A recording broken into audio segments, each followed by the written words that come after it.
लेके आए हैं हमने हमारे वीडियो में कि बोर्ड परीक्षा में किस प्रकार से अच्छे नंबर लाया जाता है। कैसे कुछ बच्चे जो है 90 प्लस मार्क अचीव कर लेते हैं।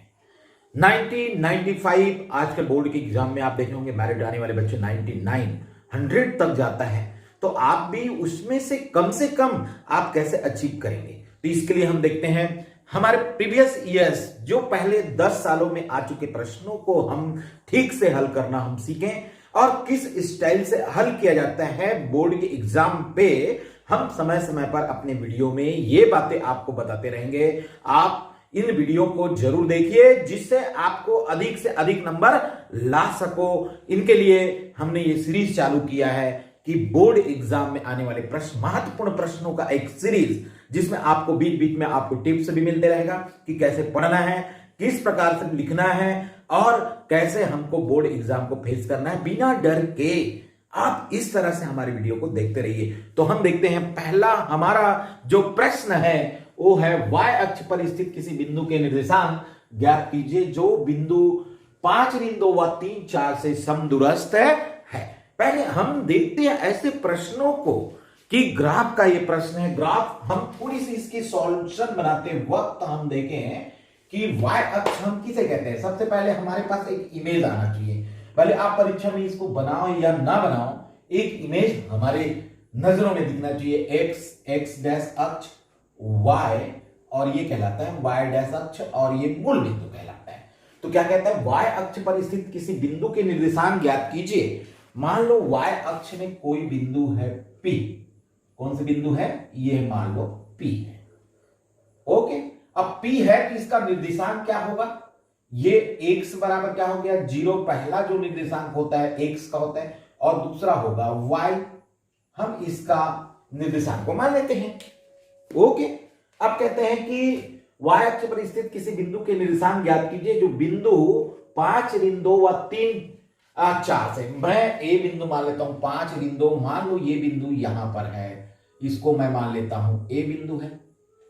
इसका निर्देशांक क्या आ गया 5 और ऋण 2। यहां पर मैं इसी तरह से ये बिंदु मान लेता हूं, आपको 3 और 4 ये फर्स्ट कोऑर्डिनेट में जाएगा। यहां पर 3 और 4 कोई बिंदु है, ये 3 व 4, इसको मैं भी कहता हूं समदूरस्थ है। यानी यहां से इसकी जो दूरी होगी और यहां से इसकी जो दूरी होगी क्या होगी, समदूरस्थ होगी। ये समदूरस्थ होते हैं बोल रहे हैं।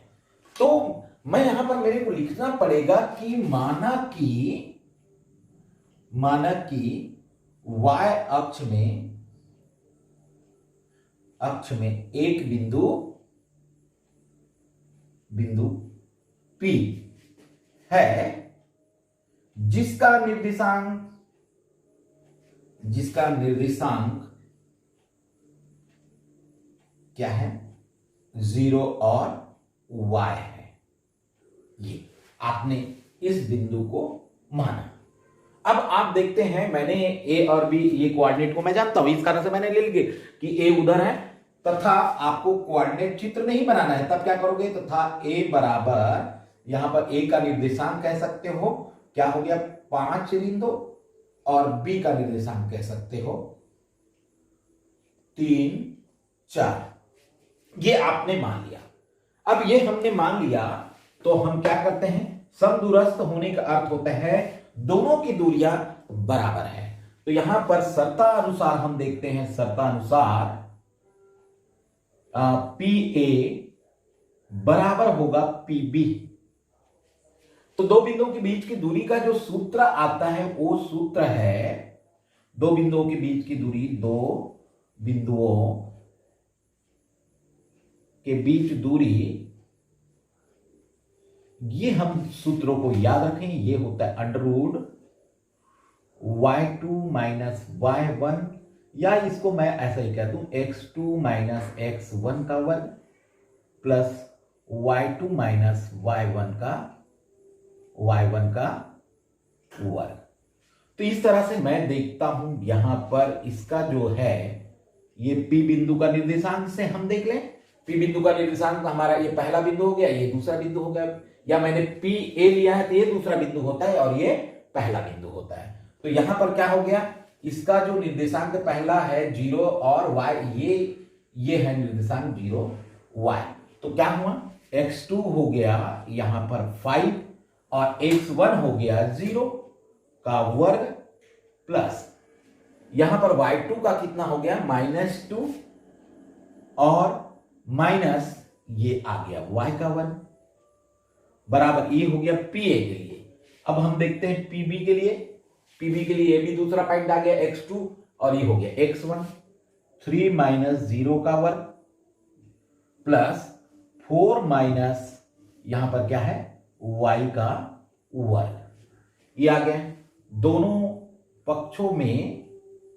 पक्षों का वर्ग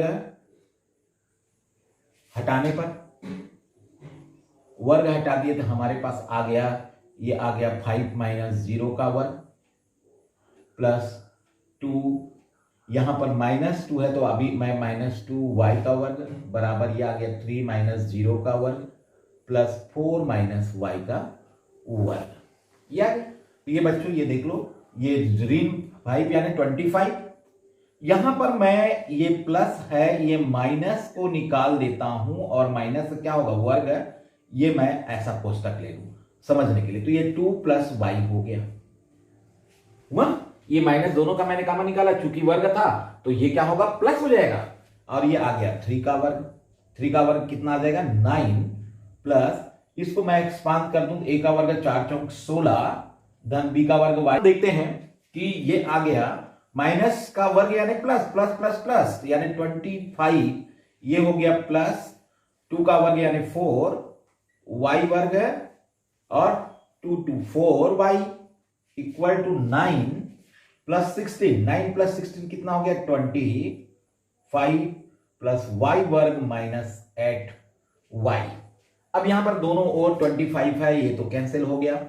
तो यहां पर हम देखते हैं ये दोनों ओर y का वर्ग है, ये भी गया, तो ये इधर ले लूं और इसको इधर ले लूं तो ये आ गया 4y plus 8y equal to -4, ये इधर गया ये इधर आया तो ये कितना हो गया 12y -4, तो y इक्वल टू कितना आ गया -4/12 3, तो y का वैल्यू आया -1/3। तो p का निर्देशांक ज्ञात कीजिए। तो p का निर्देशांक क्या हुआ, p का निर्देशांक आ गया, निर्देशांक 0 है और y की वैल्यू क्या हो गया ऋण 1/3, ये क्या कहलाएगा आंसर। इस तरह से हम कठिन से कठिन प्रश्नों को बहुत ही आसान तरीका से हम हल करते हैं। तो यहां पर हम देखते हैं दूसरा प्रश्न निर्देशांक ज्योमेट्री कोऑर्डिनेट ज्योमेट्री का, कि मूल बिंदु से होकर जाने वाली उस रेखा की प्रवणता ज्ञात कीजिए जो बिंदु 2 3 से भी होकर जाती है। यहां पर क्या ज्ञात करना है, प्रवणता श्लोक।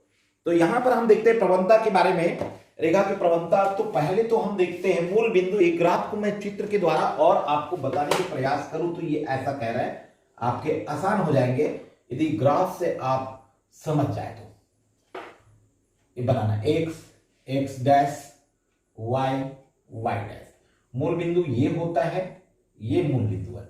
यहां से एक सरल रेखा जा रही है जो 2 3 पर है, यहां पर मैं कह दूं a बिंदु है, इसमें 2 और 3 कह रहा है, देखेंगे। तो मूल बिंदु का निर्देशांक क्या होता है 0 0। तो ये स्लोप जो जा रहा है इसकी प्रवणता क्या है, प्रवणता का सूत्र हम देखेंगे यहां पर।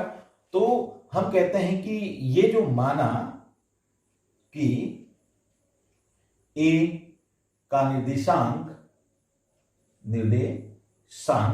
जो क्या होगा, यहां पर हमने मान लिया 2 और 3।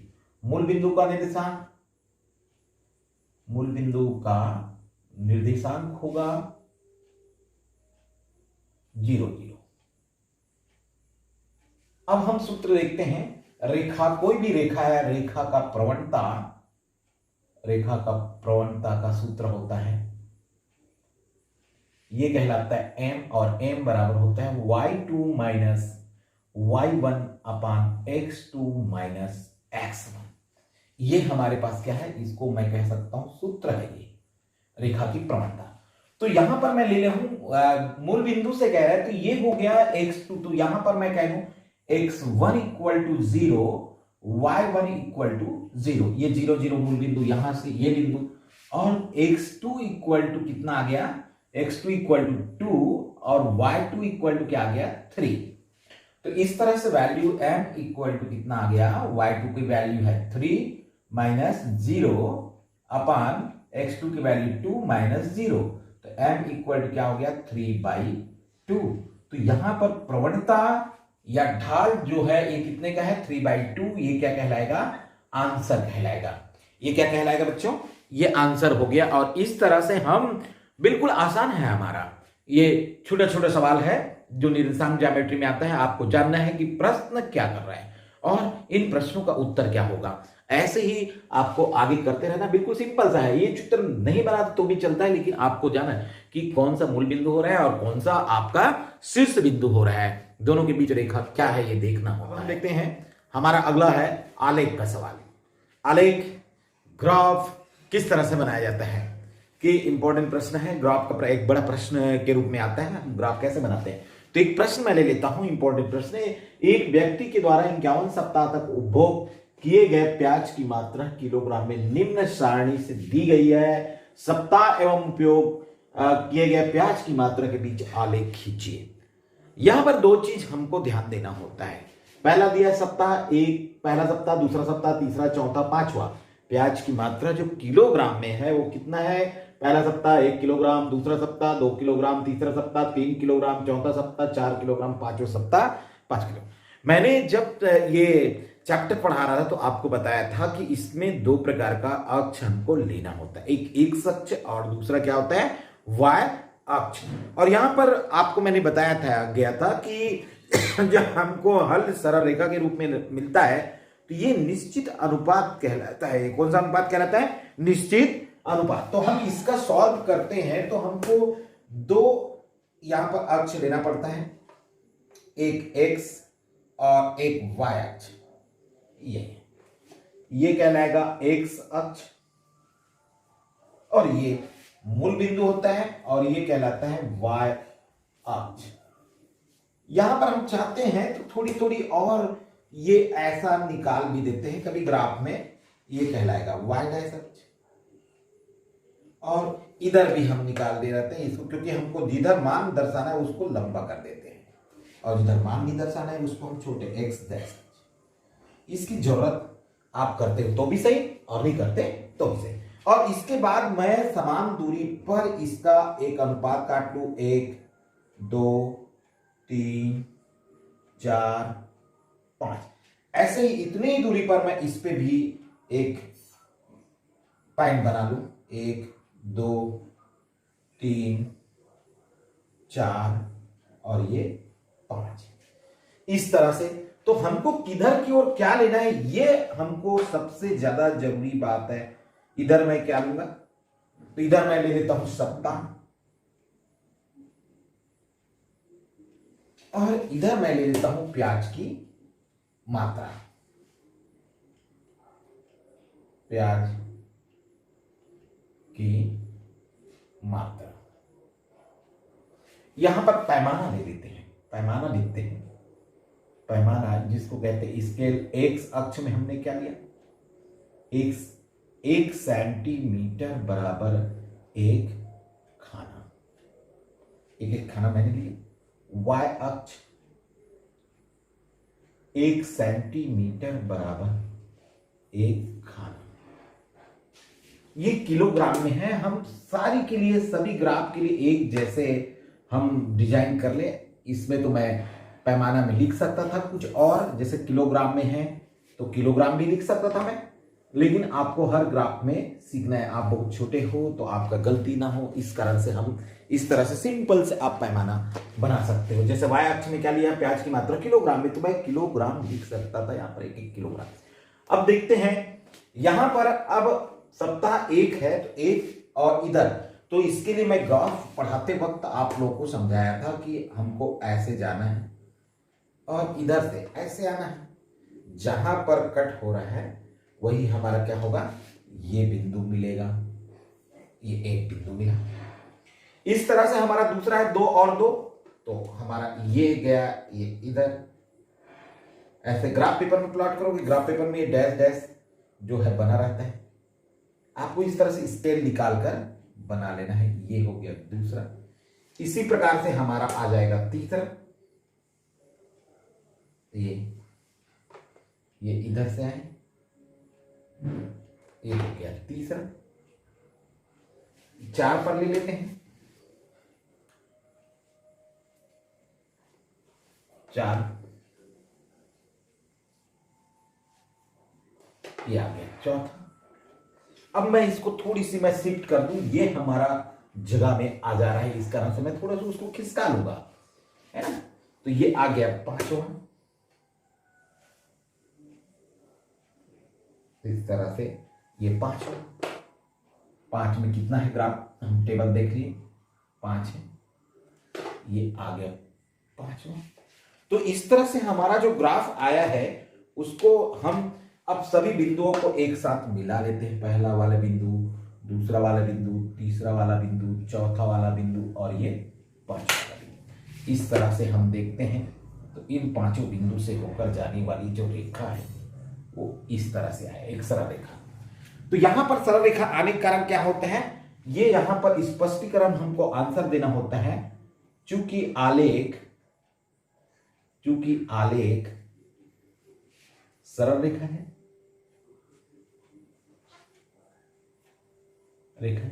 अतः सप्ताह और उपभोग प्याज की मात्रा में निश्चित अनुपात है। ये आप बता सकते, क्योंकि सरल रेखा है तो ये निश्चित अनुपात में है। मैंने यहां पर पैमाना जो लिखा था वो पैमाना आप जगह देखकर यहां पर आप शिफ्ट कर सकते हो। पैमाना दाईं ओर के ऊपर एक्स अक्ष, मैंने कहा था 1 सेंटीमीटर बराबर 1 खाना, और वाई अक्ष 1 सेंटीमीटर बराबर 1 खाना। ये हम इस तरह से पूरी स्पष्ट हमारा ग्राफ जो है 5 नंबर के लिए तैयार है। इसमें एक भी नंबर आपका कटने वाला नहीं, बहुत ही सिंपल आलेख, बहुत सिंपल है और ज्यादा नंबर। अब हम देखते हैं यहां पर कि समांतर श्रेणी है ना, अनुक्रम, ये 3 शब्दावली है। मैं अगला वीडियो में कभी आपको बताऊंगा कि श्रेणी किसे कहते हैं, श्रेणी किसे कहते हैं और अनुक्रम क्या है, सीक्वेंस क्या होता है। आज हम प्रश्न ही ले रहे हैं, किसी समांतर श्रेणी का 12वां पद उसके 5वें पद से 14 अधिक है। तो इसको सॉल्यूशन कैसे बनता है बच्चों, यहां पर माना कि प्रथम पद ए, माना कि प्रथम पद क्या होगा ए, पदों की संख्या को हम क्या कहते हैं n, और यहां पर सार्वअंतर को हम लेते हैं d। सार्वअंतर क्या कहलाता है d। तो शर्तानुसार हमारा प्रथम शर्त क्या है, प्रथम शर्त है 12वां पद, तो A12 इक्वल टू 5वें पद A5 से कितना अधिक है, 14 अधिक है। तो हमारे पास सूत्र होता है, सूत्र क्या है, an इक्वल टू होता है a plus n minus 1 into D. ये हमारा क्या है, एक सूत्र है। इन्हीं सूत्रों में मैं ले लूं तो A12 करूंगा तो इसका फार्मूला क्या होगा, a हमारे को a ही लेना है, तो ये आ गया 12 के लिए a प्लस n, 12 है तो ये आ गया 12 minus 1 into D equal to A5 के लिए क्या होगा, a प्रथम पद a है, 5 के लिए 5 माइनस 1 इंटू डी प्लस 14। तो ये सूत्र हमने लगाया, a का मान नहीं दिया है तो a रखा, n का मान कितना दिया है यहाँ पर 12 और यहाँ पर कितना है 5, और d का मान भी हमको नहीं दिया है, दोनों का मान निकालना है, इस कारण से ये हो गया। तो यहां पर मैं कह सकता हूं a plus 11d equal to a plus 4d plus 14। तो यहां पर a से 1 कट गया, ये 4 इधर माइनस हो गया, तो ये कितना हो गया 7d इक्वल टू 14, तो d इक्वल टू कितना आ गया 2, d का मान आ गया 2। ये प्रथम शर्त के अनुसार। अब हमारे पास दिया है द्वितीय शर्त। द्वितीय शर्त क्या दिया है द्वितीय शर्त में? यहां पर दिया है और दोनों पदों का योग यानी a12 plus a5 equal to 36 है। तो a12 का मान क्या होता है? a प्लस 11d और इसका मान होता है a प्लस 4d। ये अभी बनाए थे हमने, a plus 4d a plus 11d equal to कितना? 36। तो ये आ गया a और a 2a plus 15d 11 4 36। a का मान d का मान हमको दिया है, d का मान हम वैल्यू रख देते हैं, तो ये आ गया 2a प्लस 15 इंटू 2 36। तो 2a इक्वल टू 36, 15 दूनी 30, इधर जाकर माइनस हो गया -30। तो ये आ गया 2a बराबर 6। तो a बराबर कितना आ गया? 3। e की वैल्यू कितना आ गया? 3 और d की वैल्यू कितना आया? 2। हम आपको बता दें, आपको कौन सा मान ज्ञात करने बोल रहे हैं? mवां पद। तो mवां पद क्या होगा? mवां पद को मैं कह सकता हूं am। तो इसका फार्मूला आ गया am equal to a plus m minus 1 into D. तो am इक्वल टू कितना आ गया? पहला पद का मान 3 का m माइनस 1 डी का मान 2। देख लीजिए, तो am इक्वल टू कितना आ गया? 3। ये प्लस मैं यहां पर कह सकता हूं 2m माइनस 2। तो ये कट गया, तो am इक्वल टू कितना आ गया? 2m plus 1। 3 में 2 गया, तो ये क्या कहलाएगा? ये आंसर हो जाएगा। और इस तरह से हम बहुत ही आसान तरीका से हमारे पास जो प्रश्न रहता है उसका हम आसानी से हल कर सकते हैं। बिल्कुल खेल की तरह आप गणित को, इंपॉर्टेंट प्रश्नों को देख सकते हो। पहले आपको कम से कम 2 बार प्रश्नों को पढ़ना होता है और उसको हल करने का हम टेक्निक जो है हमको इजाद करना होता है। और आसानी से हम इस तरह से सवालों को क्या कर सकते हैं? बना सकते हैं। बहुत ही सरल तरीका से हम इन सवालों को बनाते हैं। समान अनुपात का सवाल कि संख्या 10, 18, 22, 38 में से हर एक संख्या में क्या जोड़ा जाए कि ये संख्या समानुपात में हो जाएगी। प्रत्येक में हम क्या जोड़े? तो यहां पर हम कहते हैं माना कि प्रत्येक संख्या में x जोड़ा जाए। तो यहां पर क्या हुआ? ये हो गया 10 धन x अनुपात 18 धन x समान अनुपात 22 धन x अनुपात 38 धन x। अनुपात का आशय हम जानते हैं, ये बटे में आ गया 10 धन x बटा 18 धन x समान अनुपात यानी बराबर 22 धन x बटा 38 धन x।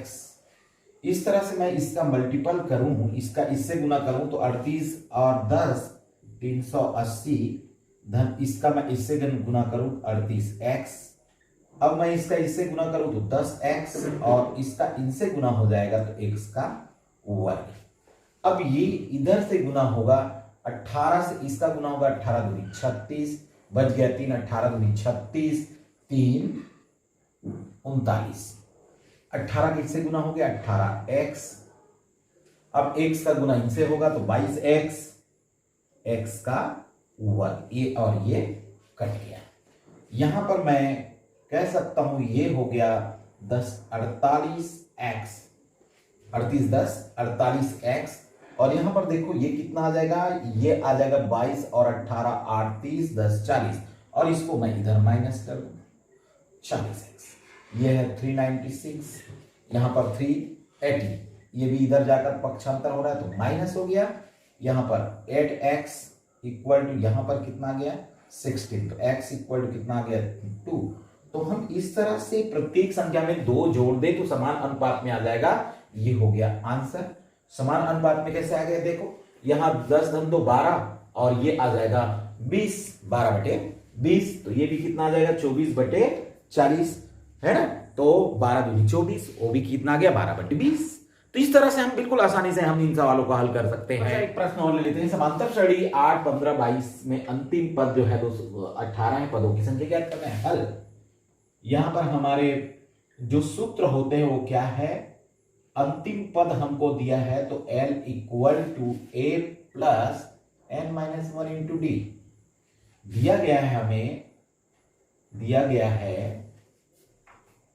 L बराबर अंतिम पद, और अंतिम पद का वैल्यू जो है ये कितना दिया है 218। ए को कहते हैं प्रथम पद, प्रथम पद आपको क्या दिया है सीरीज में 8, ये देख, और डी बराबर होता है सार्वंतर, सार्वंतर, और इसका मान होता है दूसरा पद ऋण पहला पद, तो ये दूसरा पद ऋण पहला पद या तीसरा पद ऋण दूसरा पद, 15 ऋण 8 बराबर ये आ गया 7। हम इस सूत्र में वैल्यू रख दे तो ये आ गया 218 L की वैल्यू, ये 8 धन n-1 इंटू डी की वैल्यू कितनी है 7। यहां पर हम कह सकते थे कि हमको क्या करना है, n हमको ज्ञात करना है, तो ये आगे इसका पक्षांतर कर दूं, 221 ऋण 8 = n-1 इंटू 7, तो ये आ गया, मैं कह सकता हूं n-1 = ये 210, 8 माइनस हो गया अपान 7, ये इसके नीचे में आ गया, तो यहां पर मैं कटा दूं तो तिया और शून्य, n-1 = कितना आ गया 30, तो n = क्या हो गया 30 + 1, तो n = कितना आ गया 31, क्या होगा आंसर। पदों की संख्या इस प्रश्न में पद यदि मैं 31 तक जाऊं तो अंतिम पद आपको क्या आएगा सीरीज का 218 आ गया। वेरी सिंपल, आपने देखा आसान तरीका से हम मैथमेटिक्स में आने वाले प्रश्नों को हम देख रहे हैं।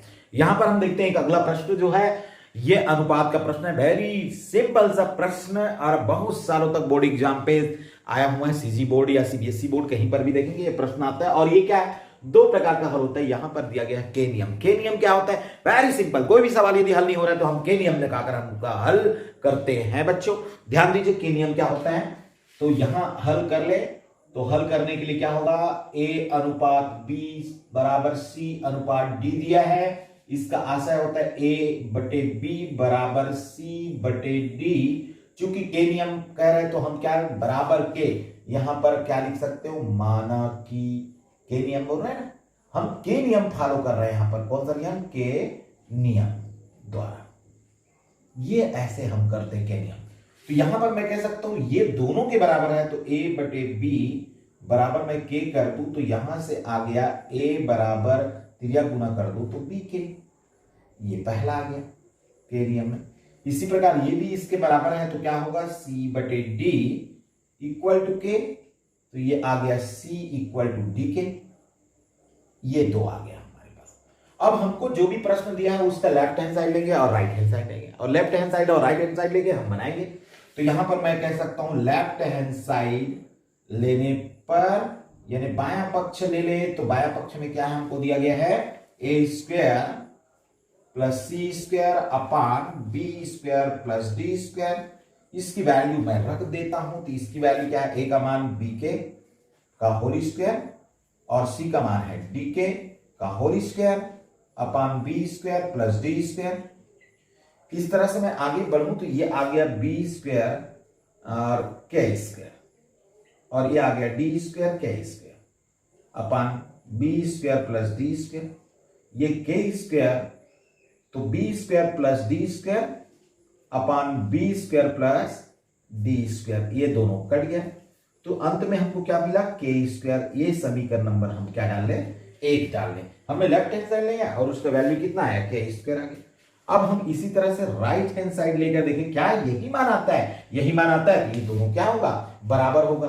तो राइट हैंड साइड लेने पर राइट हैंड साइड में क्या है AC/BD, A की वैल्यू है BK इंटू C की वैल्यू है DK अपान BD।